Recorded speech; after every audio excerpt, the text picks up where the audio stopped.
Hello my dear students. तो आज की वीडियो का टॉपिक है आर्टिकल ऐसे का टॉपिक है न्यू एजुकेशन पॉलिसी 2022 एंड 2023 की जो एजुकेशन पॉलिसी है वो हमारी गवर्नमेंट ने लॉन्च की है इसको।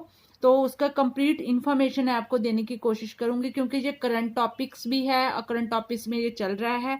उसी के साथ अगर आप यूपीएससी की तैयारी कर रहे हो या फिर 10th और 12th क्लास के स्टूडेंट है वो इंग्लिश में आपको ऐसे आर्टिकल लिखना है तो जो टॉपिक आपके लिए बेस्ट है।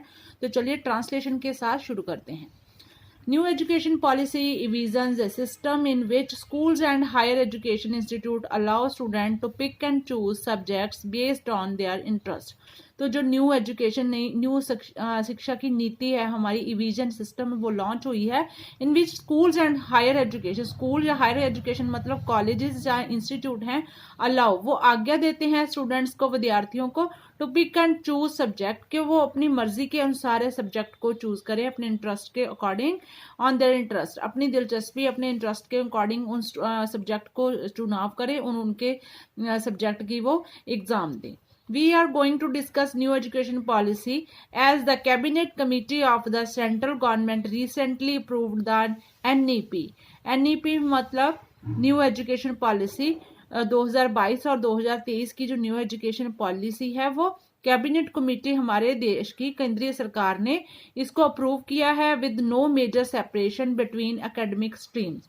तो इसमें एकेडमिक स्ट्रीम जो चल रहे हैं उसमें बहुत ज़्यादा बदलाव नहीं किए हैं। जो बदलाव इसमें आए हैं वो मैं आपके साथ नेक्स्ट डिस्कस करने वाली हूँ। Emphasis will be placed. Emphasis होता है किसी चीज़ के ऊपर जोर डालना, किसी चीज़ की शिक्षा के ऊपर, कौन सी शिक्षा के ऊपर इम्फेसिस जोर दिया जाएगा। Will be placed on extra curricular professional streams. तो इसमें क्या सबसे ज़्यादा जोर दिया जाएगा, प्रोफेशनल स्ट्रीम्स है जिसमें अपना आप प्रोफेशनल है स्ट्रीम है उसके रिलेटेड ही शिक्षा दी जाएगी इन schools, literacy and numeracy. Numeracy होता है जैसे कि अंक गणित, हमें गणित बोला जाता है। लिटरेसी है हमारा जो साहित्य है उसके अकॉर्डिंग आपने स्ट्रीम चुनना है और वो आपका उसी के रिलेटेड ही आपने प्रोफेशनल रिलेटेड एजुकेशन यहाँ से ग्रहण करनी है। Vocational education from the 6th class will be begin. तो जैसे कि हमारी जो पुरानी एजुकेशन पॉलिसी थी उसमें था +1 से आप अपनी वोकेशनल जो स्टूडेंट इंटरेस्टेड है वो वहाँ पे शिक्षा ले सकते हैं। लेकिन अब इस पॉलिसी में क्या न्यू चेंज आया है कि 6th क्लास के स्टूडेंट है वो भी वोकेशनल एजुकेशन ले सकते हैं and teaching in mother tongue regional language will be compulsory. और इसी के साथ मेजर बदलाव क्या है कि जो मदर लैंग्वेज है, जो भी आपकी मातृभाषा है, उसी के जो स्टडी है वो आपको रीजनल लैंग्वेज जिस भी आप क्षेत्र में रहते हो विल बी कंपल्सरी। तो वो कंपल्सरी हो जाएगी, एज ए हम चॉइस के सब्जेक्ट नहीं लेंगे बल्कि मदर टंग को हमने कंपल्सरी सब्जेक्ट के तौर पे पढ़ना है।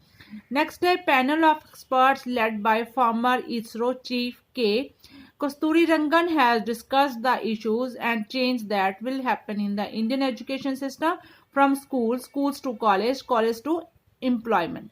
तो एक्सपर्ट का जो पैनल है उसने इस चीज का फैसला लिया है। लेड मतलब लीड किसने किया है, लीड की सेकंड फॉर्म होती है led by farmer ISRO chief.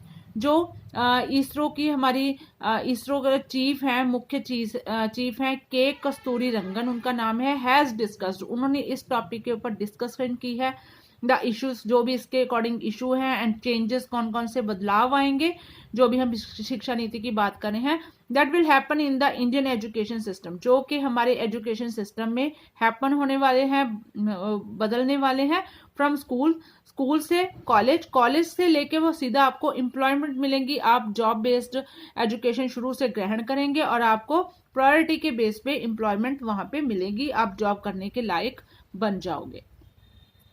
And these suggestions were approved by the ministry. तो हमारी मिनिस्ट्री है उन्होंने इस सजेशन को पूरी तरह से अप्रूव कर दिया है, मान लिया है। फर्स्ट ऑफ ऑल बात कर लेते हैं, children will receive pre school education in the first 3 years इन आंगनबाड़ी। तो जो गवर्नमेंट स्कूल के लिए हमारी अब ये बात हो रही है कि children will receive pre school education है वो पहले के जो 3 साल हैं वो आंगनबाड़ी में शिक्षा ग्रहण करेंगे। जैसे कि प्री स्कूल सिस्टम होता है। Then in next 2 year children will be taught in first and second classes in the school. तो जो आगे की 2 क्लासेस होंगी, फर्स्ट एंड सेकंड क्लास है वो स्कूल्स में होगी, ये आंगनवाड़ी में होंगी पहले की 3 साल।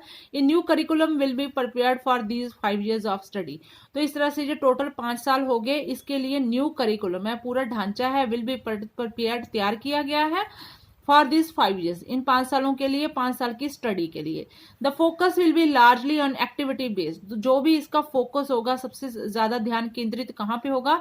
Largely on activity based learning.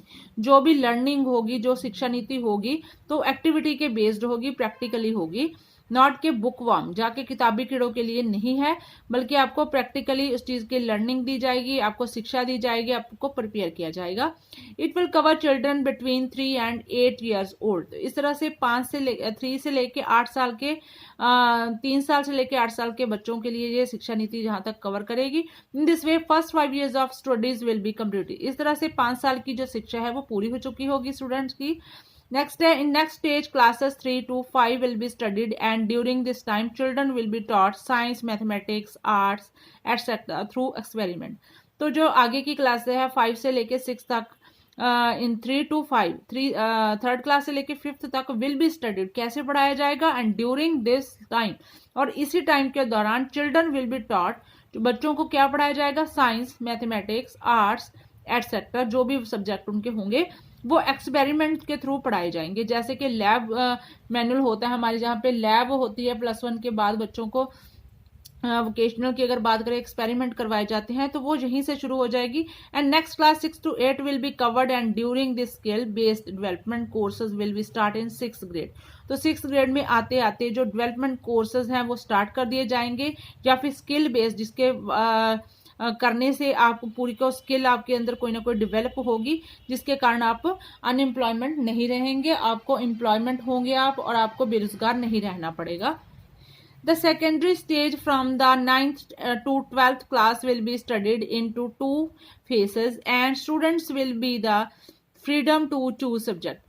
तो 9th और 10th क्लास की जो स्टडी है उसके में 2 फेसेस होंगे। जैसे कि +1 के बाद हमने आफ्टर 10th हम अपने सब्जेक्ट चूज करते हैं, लेकिन यहाँ पे क्या होगा? 9th और 10th में ही बच्चों को फ्रीडम होगी, स्वतंत्रता होगी टू चूज सब्जेक्ट। उनको अपनी चॉइस के अकॉर्डिंग, अपने इंटरेस्ट के अकॉर्डिंग चूज सब्जेक्ट वो कर सकेंगे, उसी की वो पढ़ाई करेंगे।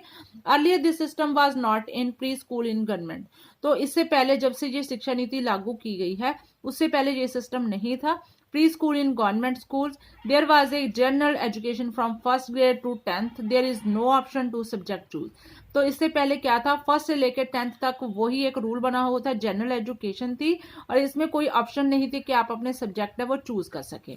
The new education policy will not create unemployment. तो इसकी इतनी तो गारंटी है, न्यू एजुकेशन पॉलिसी लॉन्च होगी जब से ये अप्रूव हुई है, नॉट क्रिएट अनएम्प्लॉयमेंट। इससे क्या होगा? बेरोजगारी नहीं होगी, बल्कि बच्चों को सबसे पहले 6th क्लास से लेके उनको वोकेशनल है, जो भी उनके इंटरेस्ट के अकॉर्डिंग उनको स्किल बेस्ड बनाया जाएगा। At the school the child will be given the necessary professional education. तो स्कूल टाइम पे ही बच्चों को नेसेसरी प्रोफेशनल एजुकेशन है वो प्रोवाइड करवाई जाएगी, जो भी जरूरी है। And this new education policy NEP would be the foundation of the new India. और जैसे ही न्यू शिक्षा नीति है जो हमारी, इसके बहुत सारे बेनिफिट्स हैं, और वुड बी द फाउंडेशन, तो ये एक नींव का पत्थर होगा, मील का पत्थर होगा ऑफ द न्यू इंडिया। नए इंडिया की सृजना करने में बहुत सारे न्यू एजुकेशन जब पॉलिसी आएगी तो उससे बहुत सारे चेंजेस होने वाले हैं, जिससे हमारे नए भारत की सृजना होगी, और बहुत सारे लोग हैं वो नौकरी करेंगे, उनको स्किल बेस्ड एजुकेशन प्रोवाइड करवाई जाएगी, अनएम्प्लॉयमेंट का स्तर काफ़ी घटेगा, और हमारे जो बच्चे हैं उनको बाहर फॉरेन कंट्रीज में, अब्रॉड में नहीं भागना पड़ेगा। तो इस तरह से सभी वर्गों के द्वारा इसका स्वागत किया गया है।